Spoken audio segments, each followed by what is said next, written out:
उत्तराखंड के जंगलों को बचाने के लिए अब दुनिया का सबसे एडवांस फॉरेस्ट फायर एप्लीकेशन इस्तेमाल किया जाएगा।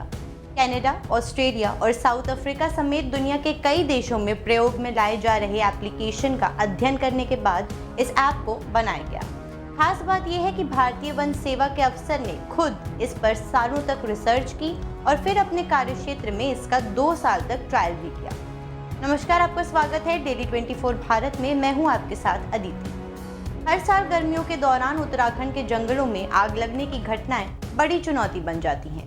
वन विभाग के आंकड़ों के अनुसार हर साल हजारों हेक्टेयर वन क्षेत्र आग की चपेट में आकर नष्ट हो जाते हैं, जिससे न केवल पर्यावरण को भारी नुकसान होता है बल्कि वन्य जीवों और स्थानीय समुदाय के लिए भी खतरा उत्पन्न होता है। इस समस्या से प्रभावी रूप से निपटने के लिए उत्तराखंड वन विभाग ने एक अत्याधुनिक फॉरेस्ट फायर एप्लीकेशन विकसित किया है, जो जंगल की आग की घटनाओं का तुरंत पता लगाकर तेजी से प्रतिक्रिया सुनिश्चित करेंगे। इस एप्लीकेशन में एक अत्याधुनिक अलर्ट सिस्टम लगाया गया है, जो जंगल में आग लगते ही संबंधित वन कर्मियों को तुरंत सूचना भेजता है। आग की तीव्रता और स्थान के आधार पर ये सूचना वन विभाग के अधिकारियों और फील्ड टीमों को दी जाती है, ताकि वो तत्काल प्रतिक्रिया दे सकें। एप्लीकेशन में रंग आधारित संकेत प्रणाली का उपयोग किया गया है, जिससे आग की स्थिति को आसानी से समझा जा सकता है। इस सिस्टम की मदद से वन अधिकारियों को ये समझने में आसानी होगी कि विशेष क्षेत्र में आग बुझाने की प्रक्रिया किस स्तर तक पहुंच चुकी है। जैसे कि लाल रंग, आग लगी है और फैल रही है। पीला रंग, वनकर्मी आग वाले स्थान पर पहुंच चुके हैं। हरा रंग, आग को सफलतापूर्वक बुझा दिया गया है। फॉरेस्ट फायर पर कंट्रोल के लिए बेहद खास माने जा रहे फॉरेस्ट फायर ऐप को भारतीय वन सेवा के अधिकारी ने बनाया है। बड़ी बात यह है कि इस एप्लीकेशन को तैयार करने में कई साल का समय लगा।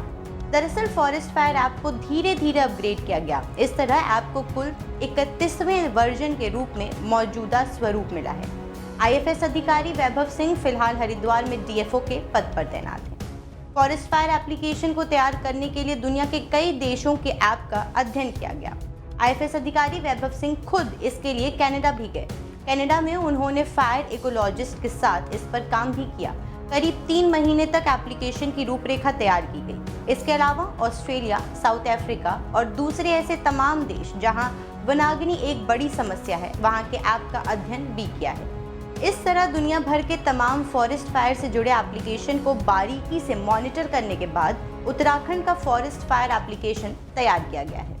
इस एप्लीकेशन की विशेषताओं की बात करें तो इसमें कई ऐसी खूबियां हैं जो इसे दुनिया के अन्य फॉरेस्ट फायर एप्लीकेशन से अलग बनाती हैं। इस ऐप के माध्यम से पूरे राज्य में जंगलों में लगने वाली आग की निगरानी की जा सकेगी। इसके जरिए आग लगने की सटीक लोकेशन की सूचना पहले की तुलना में बहुत जल्दी संबंधित अधिकारियों और कर्मचारियों तक पहुंचाई जाएगी। खास बात यह है कि कर्मचारियों की लाइव लोकेशन को भी ये ऐप ट्रैक करेगा, जिससे किसी भी आपातकालीन स्थिति में त्वरित और प्रभावी कदम उठाए जा सकें। इसके अलावा 40 से अधिक वन विभाग के वाहनों को इस एप्लीकेशन से जोड़ा जाएगा, जिससे उनकी लोकेशन की रियल टाइम जानकारी उपलब्ध होगी। वन विभाग ने इस ऐप को पहले ट्रायल के रूप में साल 2020 से साल 2022 तक रुद्रप्रयाग में लागू किया था, जहां इसने बेहद शानदार परिणाम दिए। इस दौरान ये देखा गया कि एप्लीकेशन के माध्यम से कर्मचारियों को जंगल में आग लगने की सूचना बहुत जल्दी मिल रही थी, जिससे वो समय रहते आग पर काबू पा ले रहे थे।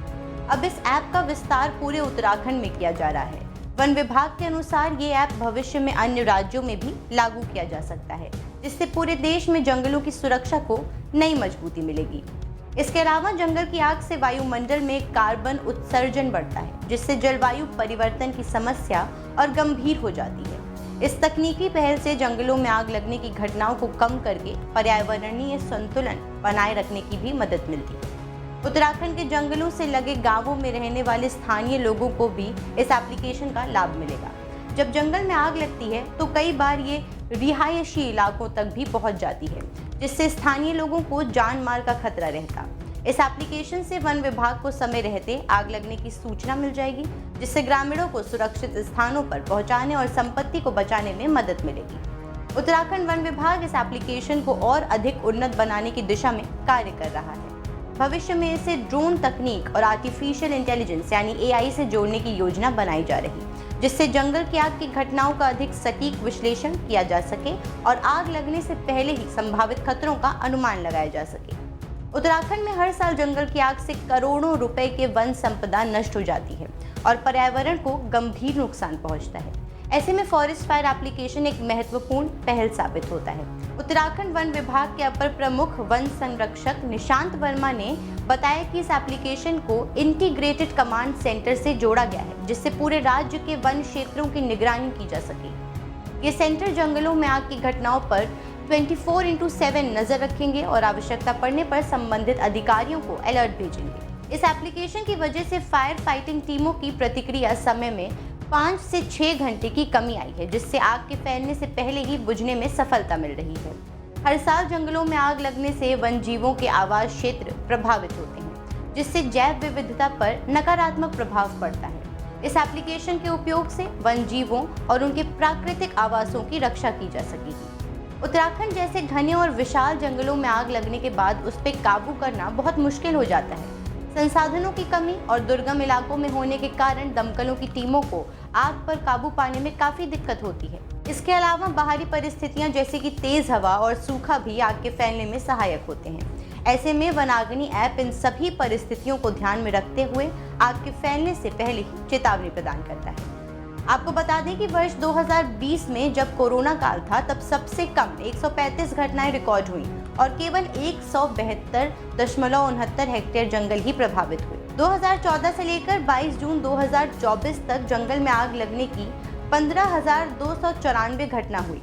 इसमें 25,016 हेक्टेयर क्षेत्रफल में वन संपदा को नुकसान पहुंचा। फिलहाल उत्तराखंड में पहली बार इस तरह के एडवांस ऐप का इस्तेमाल किया जा रहा है और इसे लेकर वन विभाग पूरी तरह से अशांत है। अगर ये ऐप उम्मीदों पर खरा उतरता है तो इसे अन्य राज्यों में भी लागू करने का विचार किया जाएगा। वनाग्नि पर नियंत्रण के लिए ये ऐप भविष्य में एक क्रांतिकारी कदम साबित हो सकता है। फिलहाल के लिए इतना ही। आगे की जानकारी के लिए देखते रहें डेली 24 भारत।